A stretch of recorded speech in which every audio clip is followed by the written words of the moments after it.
Yes, dear students, some power sharing, civics, political science या Indian polity का जो आपका सिलेबस है क्लास टेंथ में।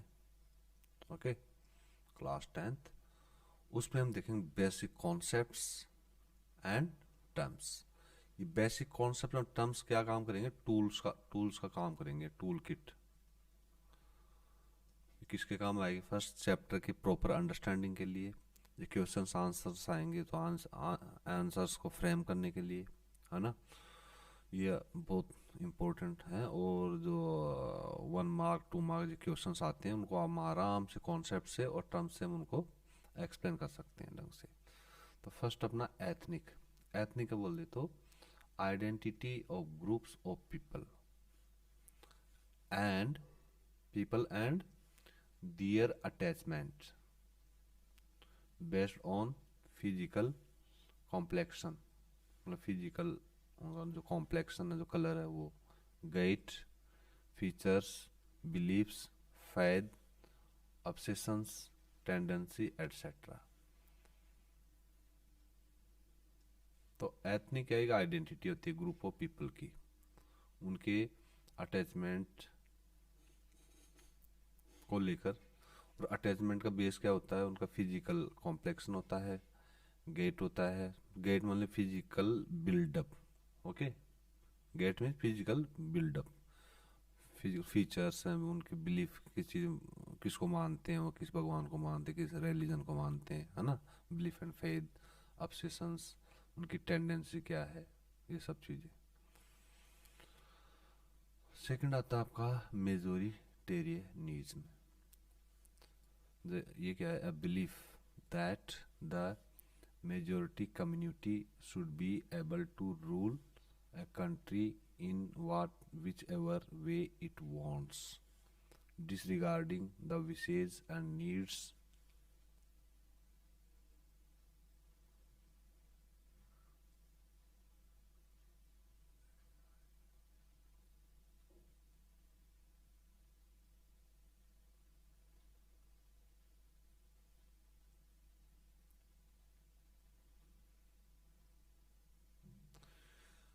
of the minority community. अब इसमें देखो मेजोरिटेरियनिज्म क्या होता है? जो कम्युनिटी मेजोरिटी में होती है। कम्युनिटी कौन सी? ये कम्युनिटी रिलीजन के बेस पे भी हो सकती है, लैंग्वेज के बेस पे भी हो सकती है। जो एक कॉमन लैंग्वेज को बहुत ज़्यादा लोग जो बोलते हैं, जो मेजोरिटी में बोलते हैं, वो लोगों की टेंडेंसी क्या होती है? उनकी क्या टेंडेंसी होती है कि वो ये चाहते हैं कि वो क्या करे? रूल करें, वो शासन करें किसके ऊपर? जो माइनॉरिटी कम्युनिटी है, जो जिनकी संख्या कम है। मेजोरिटी जिनकी संख्या ज़्यादा है, माइनॉरिटी जिनकी संख्या कम है। तो जो मेजोरिटी वाले क्या करना चाहते हैं कि जो माइनॉरिटी के ऊपर रूल करना चाहते हैं, ठीक है। तो इसको बोलते हैं मेजोरिटेरियनिज्म। ये मेजोरिटी से बना है वर्ड, मेजोरिटेरियनिज्म। मेजोरिटेरियनिज्म किनसे बना? मेजोरिटी वर्ड से बना है, रूट वर्ड इसका ये है। ओके, जैसे कोई एरिया है, एक कंट्री है, इसमें बहुत सारे लोग एक ही लैंग्वेज बोलते हैं, एक ही रिलीजन के फॉलोअर्स हैं, है ना। और जो दूसरे लोग हैं जो इस रिलीजन या लैंग्वेज को नहीं बोलते हैं, या इनका अलग एथनिक ग्रुप है, तो ये जो मेजोरिटी क्या करेगी? ये चाहेगी कि इसके ऊपर रूल करे। फिर इसमें देखो डिसरिगार्डिंग, और ऐसे रूल करना चाहती है कि भाई इनका रिगार्ड नहीं करेगी, इनकी क्या विशेष हैं, जो माइनॉरिटी कम्युनिटी इनकी क्या विशेष है, क्या इनकी नीड्स हैं, उसको डिसरिगार्ड करते हुए। रिगार्ड का अपोजिट वर्ड है डिसरिगार्ड। ओके, तो उसको डिसरिगार्ड करते हुए। थर्ड आता है सिविल वॉर। सिविल वॉर क्या है? ये कि इंटरनल अनरेस्ट पीरियड होता है एक कंट्री में कहीं भी। जैसे मान लीजिए इंडिया है, इंडिया में जैसे जैसा माहौल चल रहा है ना, कि हिंदू खतरे में है, ये खतरे में है, वो खतरे में है। तो इस हिसाब से जो मतलब, और जिस तरह के जो नेता लोग जो भाषण जो देते हैं, एकदम भड़काऊ भाषण देते हैं, इस ऐसे में क्या होगा? माइनॉरिटी जो कम्युनिटीज हैं वो इनसिक्योरिटी फील करेगी, है ना। और दूसरी तरफ जैसे मान लीजिए इकोनॉमी को लेकर है कि इकोनॉमी बड़ी लूट चल रही है, बहुत उद्योगपतियों को बड़ा लूट लूट के पैसा भग रहे हैं यहाँ से। तो क्या करेंगे? जो मजदूर लोग हैं, किसान लोग हैं, वो सब रिवोल्ट करेंगे। उससे क्या होगा? एक इंटरनल आंतरिक रूप से अनरेस्ट, बेचैनी पैदा हो जाती है पूरे देश के अंदर, है ना। तो ये एक एन इंटरनल अनरेस्ट पीरियड है इन विच जिसमें क्या होता है, subversive country, in which subversive country violent turmoil and clamorous situation is formed. तो कंट्री में कैसी सिचुएशन हो जाएगी, सबमर्सिबल नहीं होता है जैसे एकदम आक्रामक, जैसे कोई लड़ाई हो जाएगी उस तरह का, है ना, जो लड़ाई जैसे होने वाली हो, जिसमें मतलब कॉन्फ्लिक्ट पैदा हो जाए कंट्री में, क्लेश क्लेश लोगों में पैदा हो, तो उसको बोलते हैं सब वर्सिव कंट्री, द कंट्री वेयर इन या इन विच क्लेशेज और conflicts between the people is surging या हेडिंग, ओके, सर उठा रही हो, मान लो कोई कॉन्फ्लिक्ट हेडिंग कर रही हो या सर्जिंग हो रही हो, है ना, सर्जिंग भी आप लिख सकते हो, SURGING, सर्जिंग आप इसमें डाल सकते हैं। तो वो उसमें क्या है, जो इंडिया में जो कंट्री में सिचुएशन कैसी हो गई, वोयलेंट हो गई, हिंसात्मक हो, टर्मोइल, टर्मोइल बोले तो वही उठा पटक, है ना, मतलब डिस्टर्बेंसेस काफ़ी, टर्मोइल, क्लेमरस, बहुत शोर शराबे वाली सिचुएशन, हाहाकार मचा हुआ है ना, तो ये फॉर्मड हो जाती है सिविल वॉर में। एग्जाम्पल के लिए जैसे सिविल वॉर इन श्रीलंका, जैसा श्रीलंका में हुआ था, इस चैप्टर में वही हम पढ़ते हैं। फोर्थ आ जाता है एकोमोडेशन इन बेल्जियम, ये बहुत इंपॉर्टेंट कॉन्सेप्ट है, ये सिविल वार का भी इंपॉर्टेंट है और मेजोरिटेरियन ये भी इंपॉर्टेंट है, ये 1 मार्क 2 मार्क के क्वेश्चन तो आ ही सकते हैं। इसके अलावा क्या होता है कि इनके बेस पे बड़े क्वेश्चंस भी आ सकते हैं। तो आपको मेजोरिटेरियनिज्म का डेफिनेशन पता है, सिविल वार का डेफिनेशन पता है आपको, तो ये टूल्स आपके क्लियर हैं, तो आप आराम से आंसर को काफी बढ़िया फ्रेम कर सकते हैं। अब ये एकोमोडेशन इन बेल्जियम ये क्या है, पहले पूरा पढ़ते हैं। Power sharing even at the level of community, decentralization of powers at the grassroots level, that is groups of persons, in the long run so large administration turns into tyranny। तो power sharing, तो ये बात किसकी हो रही है, power sharing की बात हो रही है।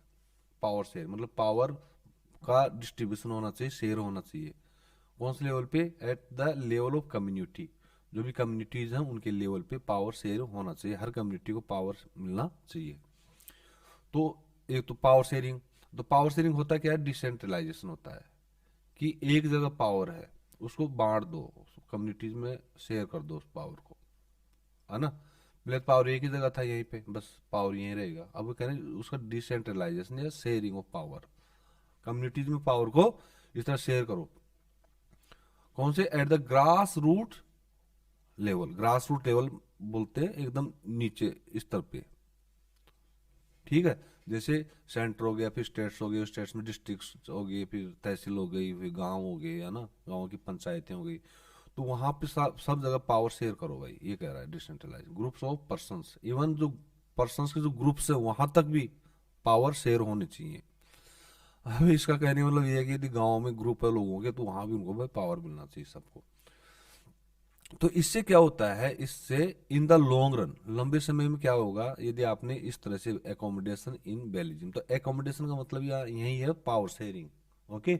बेल्जियम में जो पावर शेयरिंग किया गया, जो डिसेंट्रलाइजेशन ऑफ पावर्स किया गया at the level of community, at the level grass root level, that is to the groups of person, तो इसमें लॉन्ग रन में क्या हुआ, इस तरह से लार्ज एडमिनिस्ट्रेशन, जो एडमिनिस्ट्रेशन जो इस तरह से आपने स्प्रेड कर दिया है, शेयर डिसेंट्रलाइज कर दिया है, शेयर कर दिया है, पावर शेयरिंग कर दी गई है, तो ये एडमिनिस्ट्रेशन जो हर लेवल पर काफी बड़ा हो जाएगा ये, है ना, तो इसमें क्या होगा, इट टर्न्स इनटू टायरनी, और इस तरह तानाशाही पैदा वहां हो जाएगी मतलब।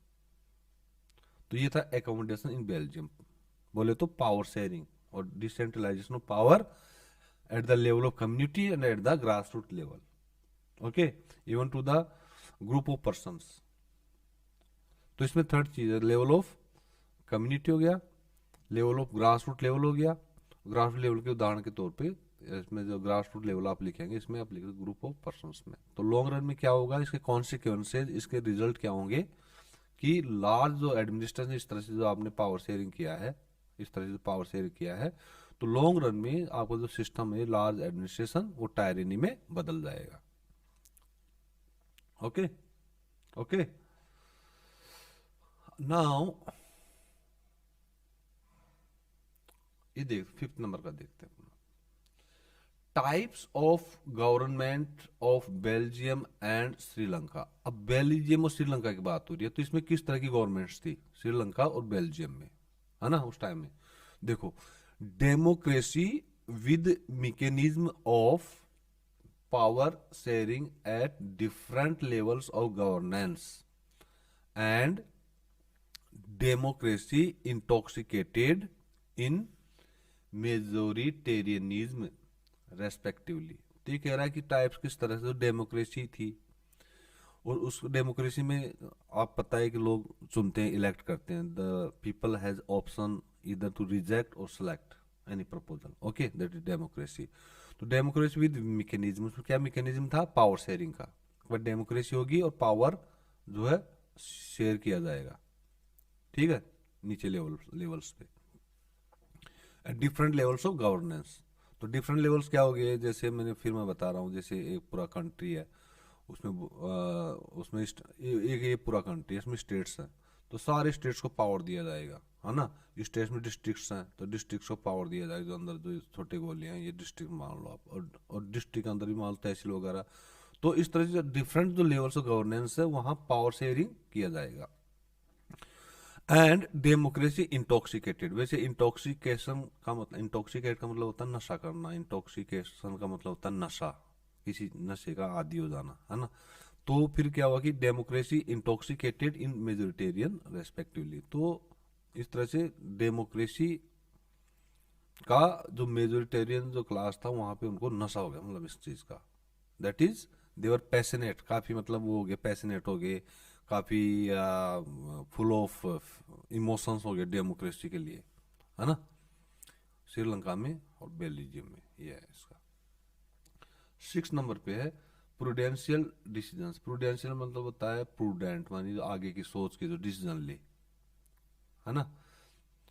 तो जैसे आप स्टडीज में कोई सब्जेक्ट्स लेते हैं तो आगे का सोच के लेना चाहिए, पूरे अपॉर्चुनिटीज देख के, हाँ भाई आप यदि ये स्ट्रीम लेते हो, साइंस स्ट्रीम लेते हो तो आपको क्या सपोर्ट मिल सकता है, आर्ट्स लेते हो तो क्या मिल सकता है, लॉ लेते हो तो क्या सपोर्ट आगे मिल सकता है, और इनमें क्या क्या आपको अपॉर्चुनिटीज आगे फ्यूचर में मिल सकती है। तो इस तरह से आप डिसीजन लेते हैं पढ़ाई में, तो उसको बोलेंगे प्रूडेंशियल डिसीजंस। लेकिन अब यहाँ हम चैप्टर की बात करें, ओके, तो चैप्टर की बात करें और इन जनरल में हम देखते हैं decisions based on careful calculation. तो ये जो मैं बता रहा था ये सब केयरफुल कैलकुलेशन करके, है ना, हाँ, पूरा हिसाब किताब लगा के बड़ा सावधानी से, यस यस, तब आप डिसीजन लेते हो ना, उसको बोलते हैं prudential decision of gains and losses.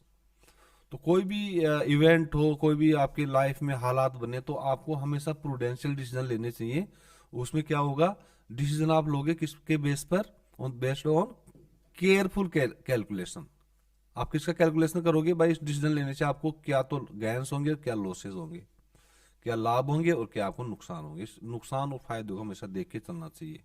यदि मान ली दो है ना, अब ये क्या है, एक ये बहुत अपने सपने लेके चलता है, इसको बहुत आगे जाना है, बहुत बचपन से सोच के चलता है मुझे बहुत आगे जाना। अब ये आगे क्या करता है, जैसे ये आदमी इससे जेलस फील करता है, ये बी, तो ये क्या करेगा, इसको रोकने के लिए लड़ाई करेगा, झगड़े करेगा, है ना, इस पे इसके लिए गंदा गंदा बोलेगा, तो डिमोटिवेट इसको करने की कोशिश करता है। तो ये सोचता है बंदा कि यार मुझे आगे जाना है, ये भिड़ूंगा मैं तो मेरा, ये एकदम प्रूडेंशियल डिसीजन लेता है ये बंदा, ए वाला बंदा। ये सोचता नहीं मुझे तो वहीं फोकस रखना है, जो मुझे करना है।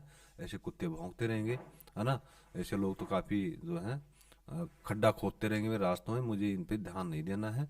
मैं यदि ध्यान दूंगा तो नुकसान क्या होगा, मेरा टाइम वेस्ट होगा, एनर्जी वेस्ट होगी, और मेरे जो इमोशंस हैं, जो पैसन है वो मेरा कम हो जाएगा, इसलिए मुझे यहाँ जाना। तो ये प्रूडेंशियल डिसीजन लिया इस बंदे ने, पढ़ाई का मैंने बता ही दिया। और आपकी डेली लाइफ में इस तरह की कोई बात होती है तो आपको अपना प्रूडेंशियल डिसीजन हमेशा लेना चाहिए।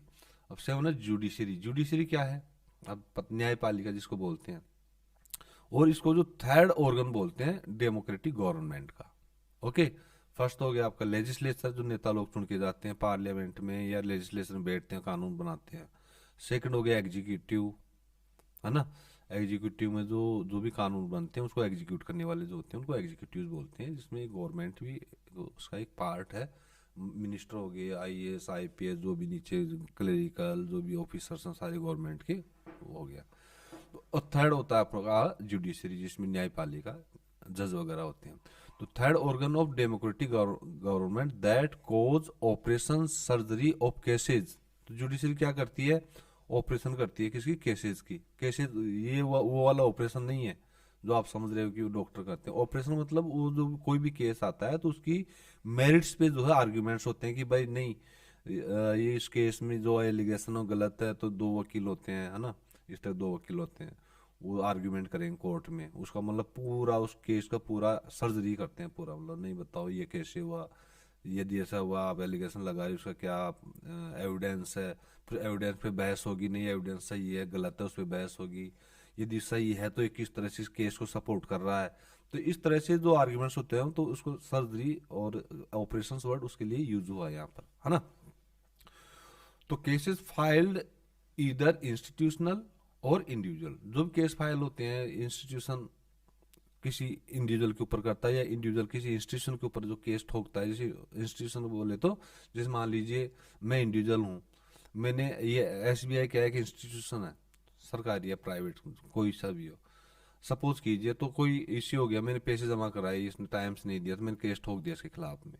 या फिर ऐसा कीजिए मेरा अकाउंट है एसबीआई बैंक में, सपोज कीजिए मैंने कोई हेरा फेरी कर दी लोन लेने में या कुछ और, मतलब कुछ, तो ये इंस्टीट्यूशन मेरे खिलाफ जो केस फाइल कर सकता है।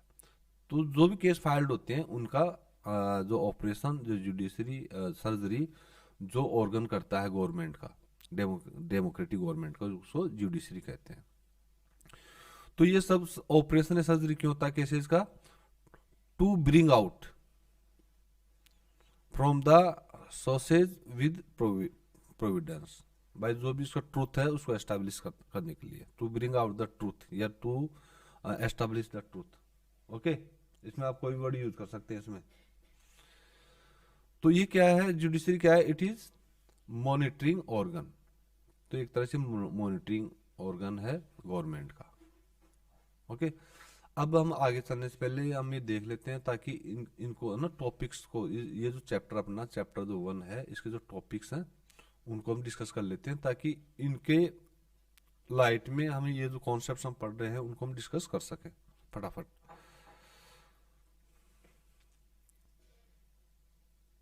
यस, नेक्स्ट जो टॉपिक्स हैं इस चैप्टर में, इनके ध्यान में रखते हुए हम इस सारे कॉन्सेप्ट्स को, जो टर्म्स हैं इसको हम रीड करेंगे। दो फिर इसमें power sharing, meaning of medieval, feature of government, medieval period में जो गवर्नमेंट हुआ करती थी उनकी क्या फीचर्स थी वो है इसमें टॉपिक्स। फिर है power sharing and accommodation with policies and plans किसके? Of society. फिर आता है आपका formation of government in democracy. तो ये इसमें ये वाले टॉपिक हो गया आपका। फर्स्ट हो गया पावर शेयरिंग हो गया, दूसरा meaning of medieval feature of government हो गया, थर्ड हो गया आपका पावर शेयरिंग एंड एकोमोडेशन या with policies and plans of society. एक सोसाइटी की जो पॉलिसी, जो सोसाइटी है, सोसाइटी में एडमिनिस्ट्रेशन को रन करने के लिए जो पावर शेयरिंग होती है और एकोमोडेशन होता है पावर शेयरिंग का, है ना, किसको?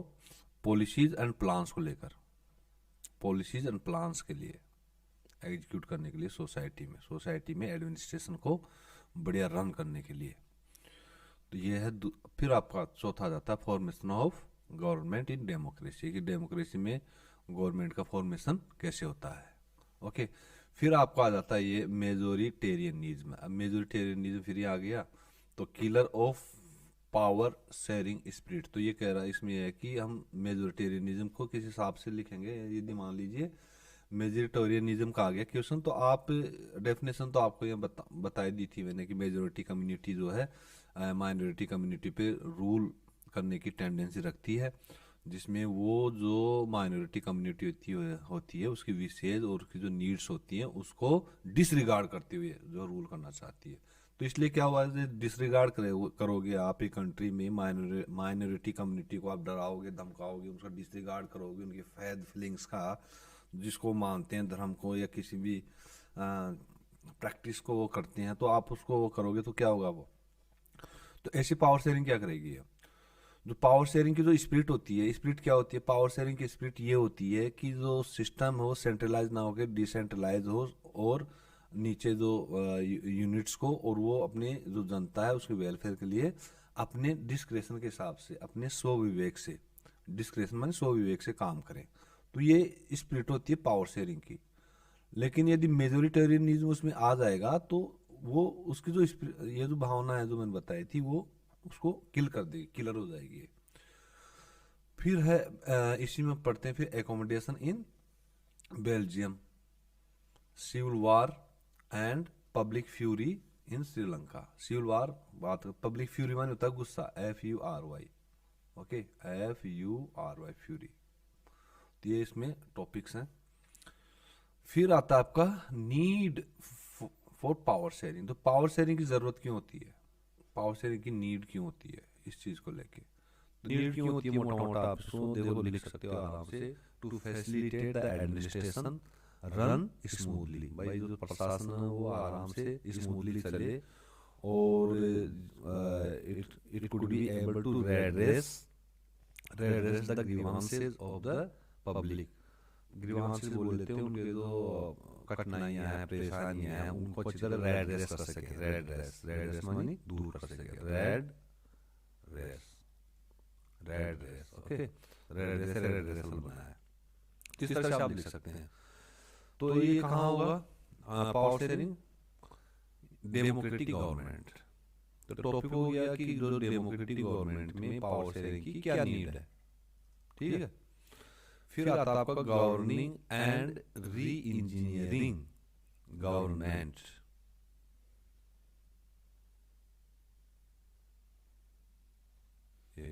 Governing and re engineering government, varied forms of power sharing. इसके बाद में फिर बात होती है कि जो पावर शेयरिंग किस किस तरीके से पावर शेयर होती है। वेरिड फॉर्म्स, डिफरेंट फॉर्म्स, है ना। वेरिड फॉर्म्स, डिफरेंट फॉर्म्स की पावर शेयरिंग की डिफरेंट फॉर्म्स कौन कौन सी हैं? Different forms. अब हम आगे आते हैं अपने इसमें।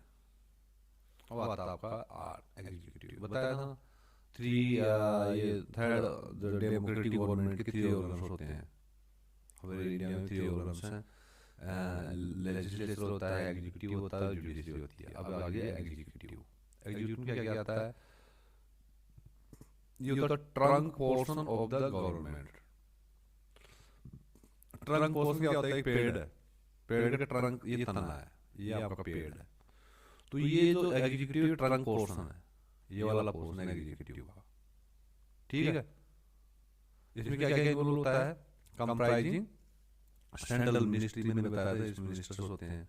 जो सेंटर के होते हैं, सेंट्रल गवर्नमेंट, इंडिया की सेंट्रल गवर्नमेंट, जो मोदी हैं, ये रक्षा मंत्री, कई और जो मिनिस्टर्स, सेंट्रल मिनिस्टर, वो ये सेंट्रल मिनिस्ट्री आ गई। और हर स्टेट की मिनिस्ट्रीज आ गई, है ना। इंडिया में जितने भी स्टेट हैं उनकी स्टेट मिनिस्ट्रीज हो गई। सेंट्रल सेक्रेटेरिएट हो गया, जो सेंट्रल गवर्नमेंट का होता है, सेंट्रल सेक्रेटेरिएट। और स्टेट सेक्रेटेरिएट्स हो गए, जो स्टेट्स के सेक्रेटेरिएट होते हैं मिनिस्ट्रीज के अंडर में, एटसेट्रा आदि। तो ये एग्जीक्यूटिव को होते हैं। अब वो लेजिस्लेचर। लेजिस्लेचर क्या होता है? ये इंडिया में पार्लियामेंट हो गया, है ना। तो देखो, network of parliamentarians, time being and that of permanent, that frames laws through democratic procedure enshrined in the constitution. तो ये वही है कि ये जो पार्लियामेंट में जो चुन के जाते हैं, जो पार्लियामेंटेरियंस बोलते हैं, जो स्टेट लेजिस्लेचर्स में चुन के जाते हैं ना, उनको आप एमएलए बोलते हो ना, मेंबर ऑफ लेजिस्लेटिव असेंबली। तो ये लेजिस्लेचर से बना है। किससे बना है? इस लेजिस्लेचर से बना है। मतलब ये यहाँ रूल बनते हैं, कानून यही बनाते हैं। ये स्टेट के जो है एमएलए बनाते हैं, सेंटर के जो है एमपी बनाते हैं, मेंबर ऑफ पार्लियामेंट। ये तो मेंबर ऑफ किसके? लेजिस्लेचर असेंबली के। और ये मेंबर किसका? पार्लियामेंट का, जो कौन सा? सेंटर में। तो ये लोग पॉलिसीज बनाते हैं। ये कौन सा पोर्शन है? It is the skull portion of the government. ये गवर्नमेंट का स्कल पोर्शन, स्कल बोले तो खोपड़ी, है ना, खोपड़ी वाला पोर्शन में ये सारा एक तरह का स्कल पोर्शन है, खोपड़ी पोर्शन है लेजिस्लेचर। तो क्वेश्चन मान लो आ जाए बेसिकली जो डेमोक्रेटिक गवर्नमेंट के कौन कौन से ऑर्गन्स होते हैं, है ना, ऑर्गन्स ऑफ डेमोक्रेटिक कंट्री, तो आप लिख सकते हो आराम से।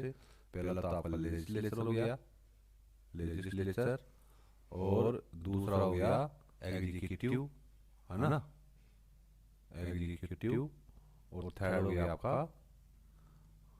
Judiciary, judiciary. Okay,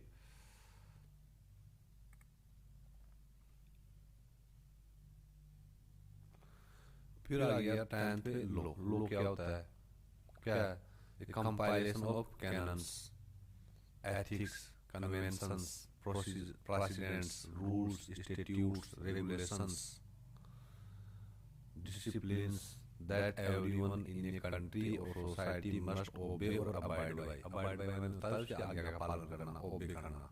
abide by मतलब ओबे, ये ओबे आ गया ना, ओबे या अबाइड बाय दोनों दोनों एक दूसरे से पर्यायवाची हैं, सिनोनिम है। अभी देखिए होता है कैनन्स। कैनन्स क्या होती हैं, जो भी उस कंट्री में या उस सोसाइटी में जो भी जो कोई ऐसी कोई कोड ऑफ कंडक्ट या रूल्स लिखे हुए हैं जो लोग मानते आए हैं, है ना। जैसे इंडिया में बात कर लीजिए, जैसे बार बार बात चलती है मनुस्मृति, मनुस्मृति करते हैं। मनुस्मृति में जो कुछ लोग ये चाहते हैं हिंदू नाम से कि मनुस्मृति लागू हो, औरतों को और जो भी नीची जाति के लोग हैं वो मनुस्मृति माने, तो एक तरह का कैनन है मनुस्मृति, ठीक है, जो पुराने समय से में लिखा गया था, और उस हिसाब से भारत में सामाजिक व्यवस्था थी। ओके, फिर होता है एथिक्स, जो नैतिक बातें हैं उस हिसाब से भी कानून, जो नैतिक चीजें हैं, जैसे जानवरों को सम्मान करना चाहिए, दया करनी चाहिए, तो ये एथिक्स में आते हैं इस तरह की चीजें। फिर दूसरा था कन्वेंशंस। कन्वेंशंस में का मतलब होता है जो परंपराएं चली आती हैं। कन्वेंशंस का मतलब होता है जो परंपराएं चली आ रही हैं, है ना, और उसके हिसाब से आपको उसको मानना पड़ेगा। प्रेसिडेंट्स क्या होते हैं, कोई भी कोर्ट है वो अपना कोई निर्णय देता है, ठीक है, तो वो एक तरह का प्रेसिडेंट बन जाता है कि भाई उस सुप्रीम कोर्ट ने उस वाले केस में ये रूल दिया था, ये जजमेंट दिया था, उस जजमेंट को एक तरह का लो माना जाएगा, उस हिसाब से जो है हम डिसीजन देंगे। रूल्स, जो रूल आप बनाते हैं, स्टैट्यूट्स, जो भी लॉज या एक्ट्स पार्लियामेंट या स्टेट लेजिस्लेशन बनाती है उसको स्टैट्यूट्स बोलते हैं। रेगुलेशंस, रेगुलेशंस भी ये जो आपके जो ये क्या हो गया, आपके जो तीनों ऑर्गन्स हैं गवर्नमेंट के, वो जो रेगुलेशंस निकालते हैं। रेगुलेशंस का वर्ड किससे बना है, रेगुलेट से बना है। रेगुलेट मतलब कंट्रोल करना, रेगुलेट, तो रेगुलेट से रेगुलेशंस बनाना, तो ऐसे रूल्स बनाना जो किसी चीज को कंट्रोल करते हो, रोकते हो, है ना। और डिसिप्लिन्स, अनुशासन, तो ये सब चीजें मिलकर क्या बनाती है, लॉ बनाती है। कितने आ गया, कंपाइलेशन कैनन्स आ गया, दूसरा एथिक्स आ गया, है ना, और फिर तीसरा कैनन्स आ गया, फिर आपका चौथा आप इसको मानो आप डिसिप्लिन्स को, क्योंकि चारों चीजें ऐसी होती हैं जो जो प्रैक्टिस में रहती है सोसाइटी में चली आ रही होती है, उसको मानते हैं। उसके बाद में जो फिर सिस्टमेटिक जो रियल जो कानून में हम पढ़ते हैं देखते हैं, वो फिर आ जाता है आपका प्रेसिडेंट आ गया, किसी कोर्ट ने कोई डिसीजन दिया, 5 वर्ष मान लो। छठा रूल्स, जो रूल्स गवर्नमेंट, डेमोक्रेटिक गवर्नमेंट के जो ऑर्गन्स होते हैं रूल्स बनाते हैं, हो गया। स्टैट्यूट्स जो पार्लियामेंट में स्टेट लेजिस्लेशन में पास होते हैं, हो गया। रेगुलेशंस, कोई भी जो पब्लिक अथॉरिटी है रेगुलेशंस इश्यू कर देता है, ये इस तरह से होना चाहिए। कोविड के टाइम में था कि कोई इतने लोग इकट्ठे नहीं होंगे और पब्लिक प्लेसेस में नहीं घूमेंगे, तो रेगुलेशन हो गया उस तरह का, है ना। अब आ गया 11 पंचायती राज। पंचायती राज क्या होता है, ये देखो, progeny of Balwant Rai Mehta committee, मतलब बलवंत राय मेहता कमेटी एक बिठाई गई थी, उसी का एक बच्चा है ये कॉन्सेप्ट पंचायती राज। पंचायती राज क्या होता है कि डिसेंट्रलाइजेशन ऑफ पावर या power sharing at the level of grass root level तक। ये इंडिया है, इंडिया में पावर जो है सेंटर कहाँ तक आना चाहिए, स्टेट है, स्टेट स्टेट से भी डिस्ट्रिक्ट में पावर आना चाहिए, डिस्ट्रिक्ट से कहाँ आना चाहिए, ग्रामीण स्तर पे आना चाहिए, है ना। तो इस तरह से पावर शेयर होना चाहिए। तो पंचायत राज उसी को बोलते हैं पंचायत, क्योंकि पंचायती किससे बना, पंचायत से। ये वर्ड किससे बना, पंचायत से। पंचायती किससे बना, पंचायत से बना है। पंचायत कहाँ होती है, गाँव में होती है। एक या दो से अधिक गाँव की पंचायत होती है, जिसमें लोग सरपंच को चुन के भेजते हैं। तो सरपंच को पावर होती है अपने गांव का विकास करवाने के लिए, है ना। तो उसको बोलते हैं पंचायत राज। तो ये सिस्टम कहाँ से आता है, बलवंत राय मेहता कमेटी से। ओके, इस पे पावर शेयरिंग बिठाई गई थी। तो issues in local self government, ठीक है। तो लोकल का मतलब हो गया स्थानीय, लोकल लेवल कौन सा हो गया, ग्रामीण स्तर पे, विलेज लेवल पे। लोकल सेल्फ गवर्नमेंट क्यों आया, क्योंकि लोग वहां के गांव के लोग जो है खुद चुनेंगे अपने सरपंच को। तो स्थानीय स्वायत्त शासन ये मान लो, self government. Okay, to which now we see in 3 tiers। जो अब हमारी जो कंट्री का हमारे इंडिया में देखें तो ये 3 tiers में हो जाता है। ये कौन कौन सा, विलेज पंचायत हो गई, पंचायत समिति हो गई, और जिला परिषद हो गई, या जिला परिषद और क्या कहते हैं, डिस्ट्रिक्ट काउंसिल हो गई। तो आप डिस्ट्रिक्ट से लो, पावर सेंटर से आया स्टेट के पास, स्टेट से डिस्ट्रिक्ट में, है ना। फिर डिस्ट्रिक्ट में होता है, फिर पंचायत समिति होती है डिस्ट्रिक्ट में, पंचायत समिति पास गया। हर पंचायत समिति में किससे बनती है, ग्राम पंचायतों से। तो फिर ग्राम पंचायतों के पास, तो 3 tier हो गया ये, डिस्ट्रिक्ट लेवल पे, पंचायत समिति लेवल पे और ग्रामीण लेवल पे। एक डिस्ट्रिक्ट में बहुत सारी पंचायत समितियां होती है, और एक पंचायत समिति में बहुत सारी ग्राम पंचायत होती है, ठीक है। तो ये 3 tier सिस्टम है गवर्नमेंट का। हाँ, ये हमारी इंडिया की बात हो रही है, ठीक है। ओके, फिर आता है अलायंस। अलायंस बोले तो जो मिलके जो कई पार्टियां मिल जाएंगी, एक दूसरे हाथ मिला लेंगे, फिर इलेक्शन लड़ती मिलकर, तो अलायंस उसी को बोलते हैं alliance. This is formed when 2 or more political parties. ये अलायंस कब बनता है, कब फॉर्म होता है, जब 2 या 2 से अधिक पॉलिटिकल पार्टीज कम अंडर ए कॉमन बैनर। वो एक कॉमन बैनर के नीचे आ जाती है, भाई हम मिलके इलेक्शन लड़ेंगे, हमारे मुद्दे ये होंगे, ठीक है। कोई धर्म को लेके कॉमन बैनर बनाएगा, चलो हम जो हिंदू धर्म वाले जो लोग हैं वो मतलब जो हिंदू धर्म चाहते हैं तो वो हमारी बैनर के नीचे आ जाए, मुस्लिम वाले कहेंगे जो मुस्लिम धर्म को चाहते हैं वो हमारे बैनर के नीचे आ जाए, पार्टीज, है ना। और कुछ लोग कहते हैं भाई हम तो संविधान को मानते हैं, जो संविधान को मानने वाले जो पार्टियां हैं वो हमारे नीचे आ जाए। तो इस तरह से अलायंस पॉलिटिकल पार्टीज बनाती है, इस तरह से अलायंस, ठीक है। और इस तरह से क्या करती है, make a bid to capturing power. तो पावर को कैप्चर करने के लिए, मतलब इलेक्शन जीतकर सत्ता को हासिल करने के लिए, पावर को कैप्चर करने के लिए ये अलायंस को फॉर्म किया जाता है। किसके द्वारा, पॉलिटिकल पार्टीज के द्वारा, ठीक है, पॉलिटिकल पार्टी। जैसे अब यूपीए ये कांग्रेस का अलायंस है, जिसमें बहुत सारे पॉलिटिकल पार्टी, जो एनडीए है ना। ये बीजेपी के अलायंस है, जिसमें बहुत सारी पॉलिटिकल पार्टीज हैं। तो इस तरह से अलायंस बनाती है पार्टीज पावर को कैप्चर करने के लिए। और एक कॉमन बैनर, मैंने बताया दिया, कॉमन बैनर का मतलब अपने अपने ऐसे मुद्दों को लेके एक हो जाती है पार्टी, अलायंस बना लेती हैं जो उनके कॉमन होते हैं, उनके जो प्रोपेगेंडाज होते हैं, उनके जो भी उनका एक आइडियोलॉजी होती है उसके बेस पर। 30 नंबर पे आता है रेजिडुअल पावर्स। रेजिडुअल पावर्स बोले जो बचे हुए पावर्स हैं, ओके। कौन से, देखो, powers additional to union, state and concurrent lists. ये क्या लिस्ट है, हमारे संविधान में, जो भारत के संविधान में लिस्टों का दिया गया है कि वहाँ 3 तरह की लिस्ट है। यूनियन लिस्ट में वही सब्जेक्ट होते हैं जिनके ऊपर यूनियन गवर्नमेंट पावर बनाती है, मतलब कानून बनाती है। दूसरी लिस्ट होती है स्टेट लिस्ट में उन्हीं सब्जेक्टों को इंक्लूड किया गया है जिनके ऊपर कानून क्या बनाएगा, स्टेट्स बनाएगी, स्टेट गवर्नमेंट बनाती है। तीसरी लिस्ट होती है कनकरेंट लिस्ट। ये कनकरेंट लिस्ट में ऐसे सब्जेक्ट्स को डाला गया है इंडियन कॉन्स्टिट्यूशन में जिन पे सेंटर भी और स्टेट भी दोनों उस पे कानून बना सकती है, दोनों इस पे कानून बना सकती है। लेकिन यदि सेंटर ने इस पे कानून बना दिया और सेंटर स्टेट ने भी उसी चीज पे कानून बना दिया गया, तो जो सेंटर का जो कानून है ना, उसको ज्यादा माना वरीयता दी जाएगी इसमें। ये लिस्टें होती हैं। भारतीय संविधान 3 लिस्ट दे रखी, यूनियन लिस्ट, स्टेट लिस्ट और कंकरेंट लिस्ट। और इस लिस्टों में क्या है, सब्जेक्ट दे रखे हैं। जैसे मान लीजिए डिफेंस का आ गया।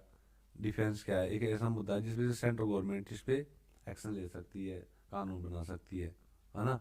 जैसे इलेक्ट्रिसिटी हो गया, एजुकेशन हो गया, हेल्थ हो गया, मेडिकल हो गया, ये सारे सब्जेक्ट्स इन लिस्टों में डाले जाते हैं। आगे समझ में लिस्ट क्या होती है, लिस्ट आगे समझ में। तो इन लिस्टों में सब्जेक्ट के थ्रू भी जो पावर्स को कन्फर किया जाता, दिया जाता है टू और vest with the central government. तो ये जो तीनों जो लिस्टें हैं, यूनियन लिस्ट, स्टेट लिस्ट और कंकरेंट लिस्ट, इन तीनों में जो सब्जेक्ट्स हैं, वो इनके अलावा जो सब्जेक्ट्स हैं जिनके ऊपर कानून बनाने का जो पावर होता है उसको बोलते हैं रेजिड्यूअल पावर्स। इन तीनों के अलावा इन तीनों में सब्जेक्ट्स डाल दिए इंडियन कॉन्स्टिट्यूशन, बस ठीक है, इन सब्जेक्ट्स पे कानून बनाने का इनको सेंट्रल को स्टेट को पावर्स हैं, ये दोनों को पावर्स हैं कंकरेंट लिस्ट में। उसके अलावा जो सब्जेक्ट्स बच जाते हैं उनको रेजिड्यूअल सब्जेक्ट्स हो जाते हैं, मतलब बचे हुए subject.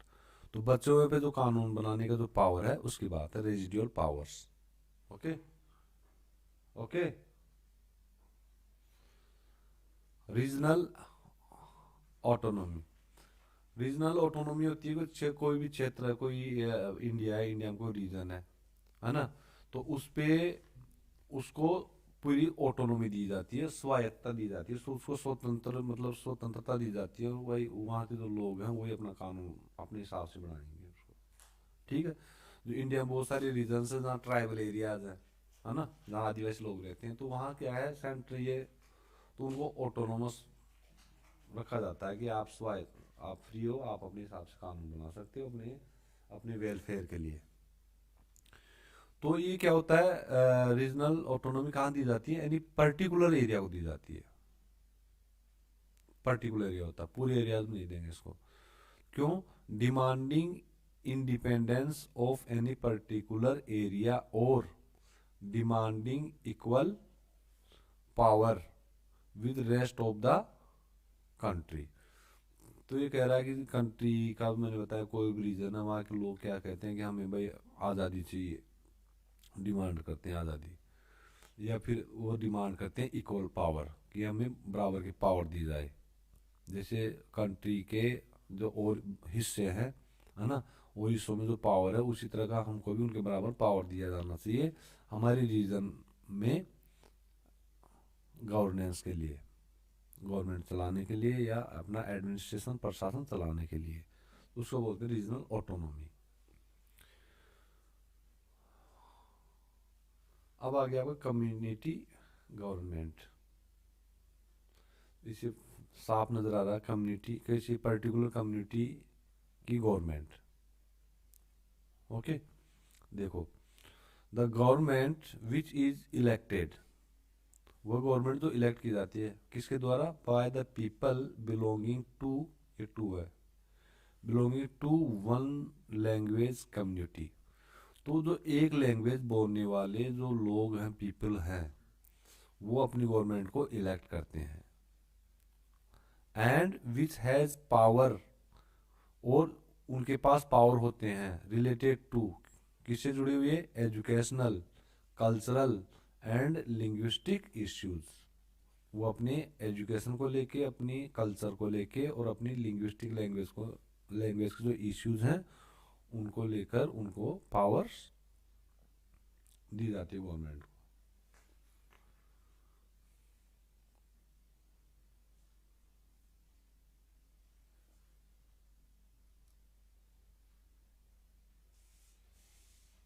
Yes, next power sharing, इसकी हम बात कर चुके हैं, पावर शेयरिंग। ओके, फिर पावर शेयरिंग आ रहा है, power sharing by different levels of governmental units, जिनकी बात कर चुके हैं। ओके, स्टेट, डिस्ट्रिक्ट, पंचायत समिति, ग्राम पंचायत एटसेट्रा। और पावर ग्रुप्स, किसके लिए? For the smooth functioning of any system. पहले आया था कि पावर शेयरिंग क्यों जरूरी है, इसका आंसर ये आ गया, for smooth functioning of any system, किसी भी सिस्टम के स्मूथ फंक्शनिंग के लिए। 17 आता है मोरल। मोरल क्या होता है? It is also set of reasons, ये भी एक सेट ऑफ रीजन्स है जो इम्पेसाइज करता है, which emphasize the intrinsic work of power sharing. जो पावर शेयरिंग का जो इंट्रिंसिक जो वर्क होता है, जो by default power sharing by default या बाय नेचर ये इंट्रिंसिक वर्क करता है, ये है ना। It is based on moral consideration. अब मोरल का मतलब ये होता है कि क्या होना चाहिए, क्या नहीं होना चाहिए। तो कहते नहीं यार ऐसा होना चाहिए, नहीं ऐसा होना चाहिए, नहीं उसने गलत किया यार, उसको उस गरीब आदमी को पीट दिया। तो ये सब क्या है? मोरल नहीं है, मोरलिटी इसी से बोलते हैं मोरलिटी। कहते हैं तुम मोरल्स नहीं है क्या, है ना। तो मोरल्स में क्या? सेट ऑफ रीजंस है which emphasizes the intrinsic work of power sharing. Okay, तो पहला पॉइंट इसका यहाँ से यहाँ तक हो गया, सेट ऑफ रीजंस। दूसरा ये हो गया which emphasize the intrinsic work of power sharing. और थर्ड हो गया आपका, थर्ड हो गया ये, it is based on moral consideration. 18 नंबर पे आ जाओ, हॉरिजॉन्टल डिस्ट्रीब्यूशन ऑफ पावर। अब हॉरिजॉन्टल तो आप समझते हैं ऐसे होता है, हॉरिजॉन्टल इस तरह से, वर्टिकल ऐसे होता है। तो वर्टिकल की तो हमने बात करी ली कि सेंटर से स्टेट, स्टेट में, स्टेट से डिस्ट्रिक्ट में, डिस्ट्रिक्ट से पंचायत समिति, पंचायत से ग्राम पंचायत में, ये तो वर्टिकल हो गया। अब हॉरिजॉन्टल क्या होता है? देखो, अ टाइप ऑफ डिस्ट्रीब्यूशन, ये तो वर्टिकल डिस्ट्रीब्यूशन है ना, ऊपर से नीचे। अब ये हॉरिजॉन्टल क्या होता है? Type of distribution in which power is shared among different organs of government, जैसे कि लेजिस्लेचर, एग्जीक्यूटिव और जुडिशरी। तो ये मान लीजिए ये आपका है, लेजिस्लेचर को पावर दे दी गई, इसके दूसरा ऑर्गन एग्जीक्यूटिव को पावर दे दी गई इसके पैरेलल, थर्ड जुडिशरी को पावर दे दी गई। तो ये जो डिस्ट्रीब्यूशन है ना इस तरह से, इसको बोलते हैं horizontal distribution of power, in which power is shared among different organs of government. Okay, क्यों इसको हॉरिजॉन्टल क्यों बोलते हैं? Because they are placed at the same level, इन तीनों को सेम लेवल पे प्लेस किया गया है इनको। जुडिशरी, एग्जीक्यूटिव, लेजिस्लेचर, ये तीनों एक लेवल पे इनको माना गया है। ठीक है, 19वां हो गया आपका vertical power, division of power. तो उसमें था ना फॉर्म्स ऑफ पावर शेयरिंग, तो पहला तो आपका हॉरिजॉन्टल हो गया, दूसरा वर्टिकल डिवीजन ऑफ पावर हो गया। ये क्या है? टाइप ऑफ डिस्ट्रीब्यूशन है जिसमें power of power, type of distribution of power which involves, क्या इन्वॉल्व करता है? Involves the higher and lower levels of government. इसमें हायर और लोअर लेवल होते हैं, तो मैंने बताया था वर्टिकल, पहले सेंटर में, सेंटर से स्टेट्स में, स्टेट से डिस्ट्रिक्ट में, डिस्ट्रिक्ट से पंचायत समिति में, है ना। ये सच है, देखो सेंट्रल, प्रोविंशियल वाले तो स्टेट या रीजनल, फिर लोकल लेवल्स। लोकल लेवल्स में 3 लेवल्स हैं, डिस्ट्रिक्ट, पंचायत समिति और ग्राम पंचायत। ठीक है, 3 टीयर सिस्टम हो गया ये। लोकल लेवल पे 3 सिस्टम है, 1 डिस्ट्रिक्ट, दूसरा पंचायत समिति, तीसरा ग्राम पंचायत। फिर 20वां आ गया आपका check and balance, checks and balances.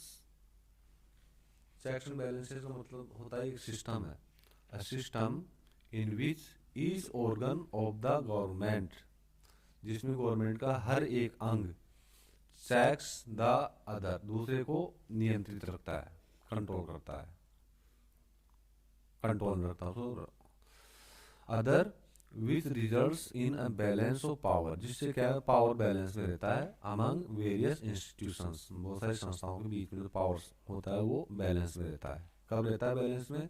जब each organ of government checks the other, दूसरे को चेक करती है। और ये क्या करता है? इट एंश्योर्स, ये एंश्योर करता है that none of the organs, की कोई भी ऑर्गन जो है कैन एक्सरसाइज अनलिमिटेड पावर, ताकि कोई भी ऑर्गन है गवर्नमेंट की जो 3 ऑर्गन है उनमें से कोई भी ऑर्गन क्या करेगा? अनलिमिटेड पावर एक्सरसाइज नहीं कर सकता। इसको बोलते हैं चेक एंड बैलेंस सिस्टम। 21। अच्छा, थोड़ा इसको और मैं क्लियर कर देता हूँ। जैसे मान लीजिए इंडिया की बात करता हूँ, सेंट्रल गवर्नमेंट है। सेंट्रल गवर्नमेंट क्या करती है? जैसे अभी मान लिया मैं इंडिया की प्रॉपर्टी उनको प्राइवेट कंपनी में बेची जा रही है, तो कोर्ट क्या करेगा? जुडिशरी क्या करेगी? इसको रोक देगी, संविधान का हवाला देगी। तो संविधान में हमारा जो देश है, कंट्री है, इसका संविधान प्रस्तावना में क्या बताया गया है? इंडिया को सोशलिस्ट स्टेट है। इंडिया सोशलिस्ट स्टेट का मतलब है कि कंट्री की जो भी प्रॉपर्टी जो भी कंपनियां है उन सब पे जनता का अधिकार है, और जनता की प्रॉपर्टी को प्राइवेट आदमी को नहीं बेच सकते। तो इस तरह से चेक एंड बैलेंस होता है। दूसरा हो गया फेडरल गवर्नमेंट। फेडरल गवर्नमेंट क्या होती है? It is a kind of government, एक तरह गवर्नमेंट होती है इन विच, जिसमें powers are shared among the different levels, जिसमें पावर्स को डिफरेंट लेवल्स पे शेयर किया जाता है। जैसे union level and provincial level. Provincial बोले तो स्टेट, प्रोविंशियल बोले तो स्टेट लेवल पे, प्रोविंस स्टेट लेवल, राज्य लेवल पे। In this the general government for the whole country, पूरी कंट्री की जो एक जनरल गवर्नमेंट है, जो आम सभी की गवर्नमेंट है यूनियन लेवल पे, उसको बोलते हैं फेडरल गवर्नमेंट। संघीय सरकार बोलते हैं, संघीय, संघों में बनी रहती है। जैसे यूएसए है, अमेरिका है, अमेरिका गवर्नमेंट को फेडरल गवर्नमेंट कहते हैं। और इंडिया क्या है? फेडरल भी है, यूनिटरी भी है। यूनिटरी फेडरल इसलिए है क्योंकि इंडिया में भी पावरों का डिस्ट्रीब्यूशन कर रखा है, सेंटर ने स्टेट्स को पावर्स दे रखे हैं। लेकिन कुछ पावर्स ऐसे हैं जो सेंटर जो है खुद अकेला ही उसको एक्सरसाइज करता है, ठीक है, अकेला ही। यूएसए में क्या होता है? यूएसए में बहुत सारे स्टेट्स हैं और पावर सब सेंटर में और स्टेट में पावर मिले हुए हैं, एक दूसरे को शेयर कर रखे हैं। लेकिन इंडिया की तरह यहाँ नहीं है। यहाँ पे सभी सब्जेक्ट्स पे सभी स्टेट्स का बराबर बराबर पावर है। 22 हो गया कोलिशन गवर्नमेंट। कोलिशन गवर्नमेंट वही होती है जिसमें बहुत सारी पार्टियां मिलके एक गवर्नमेंट बनाती है ना।